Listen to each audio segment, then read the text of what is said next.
സമ്മർദ്ദം, വേദന, ഈ വാക്കുകൾ വളരെ പരിചിതമായി തോന്നുന്നില്ലേ? എന്തുകൊണ്ട്?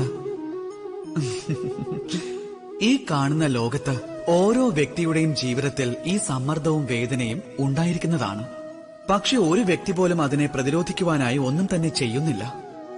ഈ സമ്മർദ്ദത്തെയും പിന്നെ വേദനയെയും ഒഴിവാക്കുന്നതിനു പകരം അവർ സ്വയം ആ സമ്മർദ്ദത്തിന് കീഴടങ്ങാൻ തയ്യാറാകുന്നു. ശരി, നിങ്ങൾക്ക് ഞാൻ ഈ പ്രകൃതിയിലുള്ള ഉദാഹരണം തന്നെ നൽകാം, അത് മനസ്സിലാക്കുവാനായി. അത് മനസ്സിലാക്കേണ്ടത് നിങ്ങളെ സംബന്ധിച്ച് അത്യാവശ്യമാണ്.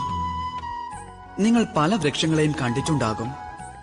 അവയിൽ നിങ്ങൾ പുഷ്പങ്ങളും കണ്ടിട്ടുണ്ടാകും, ഫലങ്ങളും കണ്ടിട്ടുണ്ടാകും.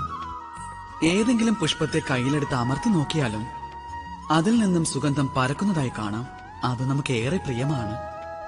ഇനി അഥവാ ഏതെങ്കിലും ഫലത്തെ അമർത്തി നോക്കിയാൽ അതിൽ നിന്നും നീരായിരിക്കും